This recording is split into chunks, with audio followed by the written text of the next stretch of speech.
Oke. Assalamualaikum warahmatullahi wabarakatuh. Kami dari kelompok 1, ada saya Mercy Nabila, NRP 27. Saya Evelyn Citrojoyo, 0099. Dan saya Amelia dengan NRP 147. Kami akan mempresentasikan demo. Kami akan demo FPPPL. Bisa dimulai dari Amel langsung aja. Yang pertama adalah deskripsi umum sistem informasi. Jadi sistem informasi yang kami buat adalah tentang pencatatan transaksi keuangan web CV Bangun Karya. Merupakan website yang merekam pemasukan dan pengeluaran keuangan satu perusahaan dan mengkonversikannya menjadi laporan neraca, laporan rencana anggaran biaya, dan laporan laba rugi. Terdapat 2 aktor utama dalam aplikasi ini, yaitu administrator dan pengguna umum. Dari segi administrator, web CV Bangun Karya dimaksudkan sebagai catatan yang diperbarui secara berkala, yaitu pencatatan pemasukan dan pengeluaran. Sedangkan untuk pengguna umum, web ini dimaksudkan untuk memperlihatkan portofolio dan profil dari perusahaan. Selanjutnya adalah arsitektur sistem yang akan dilanjutkan oleh Bella. Ya, kami di sini memilih menggunakan arsitektur MVC. Untuk diagramnya bisa dilihat di dokumennya. Jadi bakal ada model, view, dan controller seperti biasa. Untuk model untuk menyimpan data, controller untuk mengatur logika dalam sistem, sama view-nya untuk membuat halaman web. Kemudian strategi perancangan dari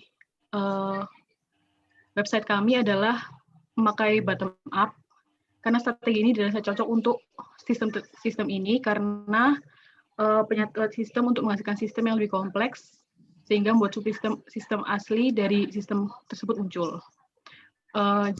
Untuk diagramnya bisa dilihat, jadi dari RAB, laporan neraca, laporan laba rugi, setelah itu ke pemasukan dan pengeluaran, pencatatan proyek, pembuatan website untuk media, dan sistem informasinya. Selanjutnya adalah mengenai product school atau high level requirement. Jadi high level requirement dari website kami buat dalam bentuk user story. Ada 2 pengguna, yaitu pengguna publik dan administrator. Sebagai pengguna publik dapat melaksanakan 4 tugas, yaitu melihat halaman beranda, melihat halaman tentang kami, melihat portofolio, dan melakukan registrasi. Sedangkan untuk aktor administrator dapat melakukan beberapa task seperti melakukan sign in dan sign out, mengelola pemasukan dan pengeluaran, yaitu dengan menambah, mengedit, atau menghapus, terus melihat laporan neraca keuangan, melihat rencana anggaran biaya RAB, dan melihat laporan laba rugi. Selanjutnya adalah metode perancangan yang akan dijelaskan oleh Evelyn. Ya, jadi metode perancangan yang digunakan dalam sistem informasi ini adalah Object Oriented Programming atau OOP. Nah, untuk metode ini yang diimplementasikan dengan pengorganisasian atas kerjasama dari sekumpulan objek. Dapat dilihat dari class diagram. Jadi untuk OOP ini menggunakan class diagram, ada juga nanti setelah ini ada state diagram dan sequence diagram untuk membangun sebuah class diagram ini. Di dalam class diagram terdapat class-class yang utama adalah project. Sebelumnya ada beranda tentang kami dan portofolio yang dapat dilihat atau diakses oleh semua pengguna publik. Kemudian melakukan autentifikasi, yaitu kelas autentifikasi untuk khusus administrator. Di sini administrator dapat mengorganisir proyek berdasarkan pemasukan dan pengeluaran sehingga menghasilkan neraca, laporan laba rugi, dan rencana anggaran biaya. Selanjutnya, desain pattern yang kami gunakan. Di sini kami memilih untuk menggunakan facet design pattern karena dapat dilihat facet ini cocok dengan sistem informasi kami karena kami mengimplementasikan dengan pengorganisasian menjadi sebuah subsistem. Nah, facet ini akan mempermudah administrator view atau user dalam mengakses subsistem yang nantinya akan ada di balik kelas facet sendiri. Di sini adalah kelas sistem informasi. Kami ingin memudahkan pengguna dengan menggunakan facet ini. Berikutnya penerapan prinsip. Silakan.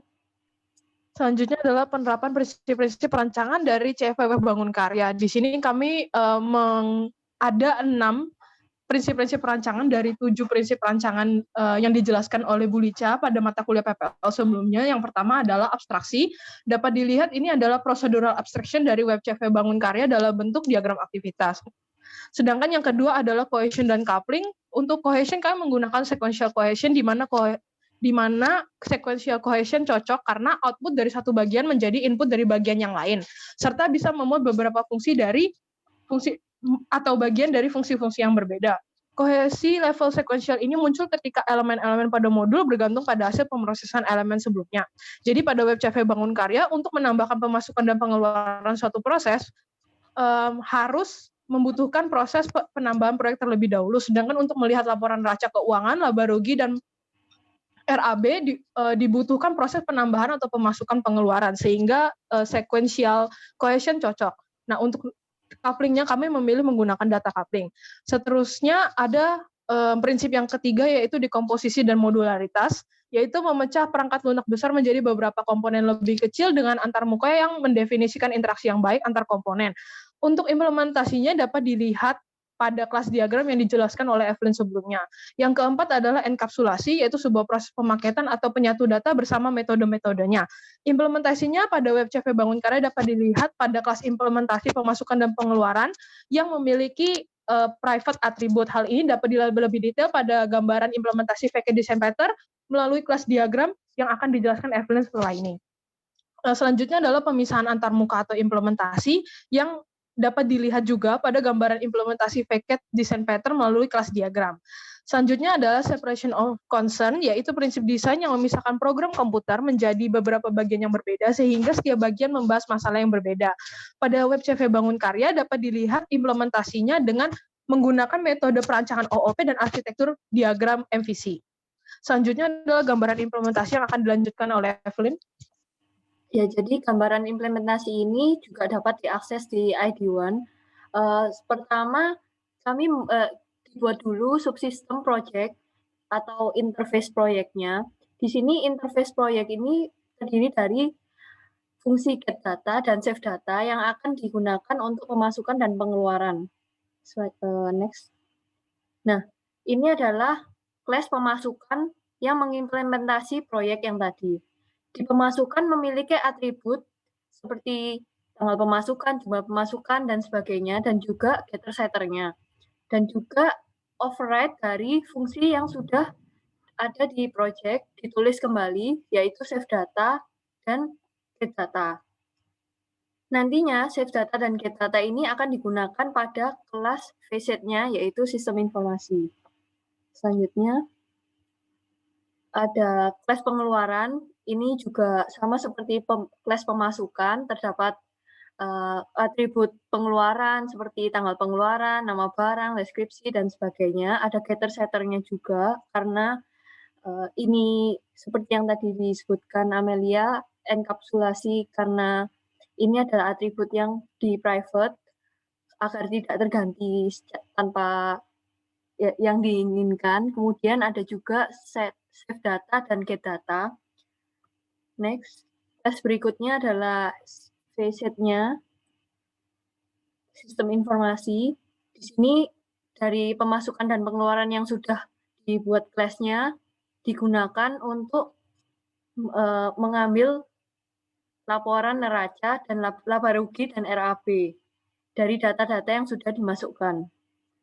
Selanjutnya dalam main class-nya, user tinggal mengakses di bagian main class untuk mengambil laporan neraca, laporan laba rugi, dan RAB.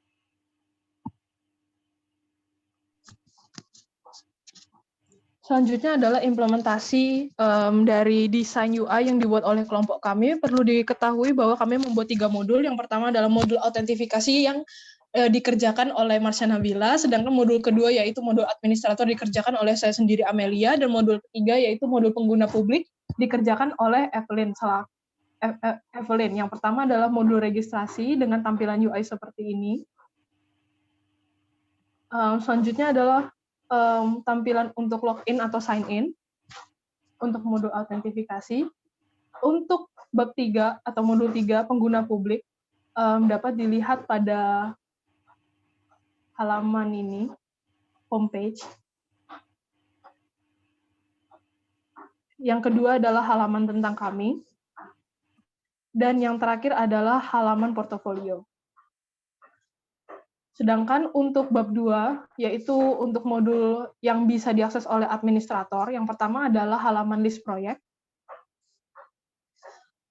lalu halaman list pengeluaran, selanjutnya adalah halaman list pemasukan, di bawahnya ada form pemasukan, juga form pengeluaran,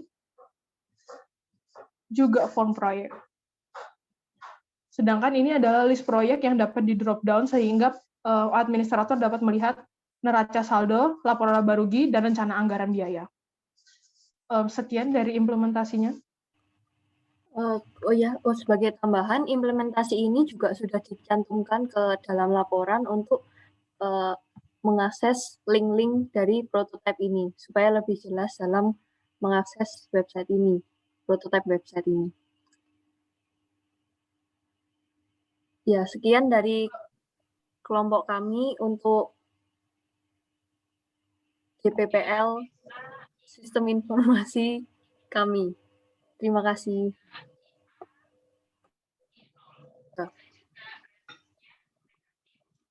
Oke, sekian.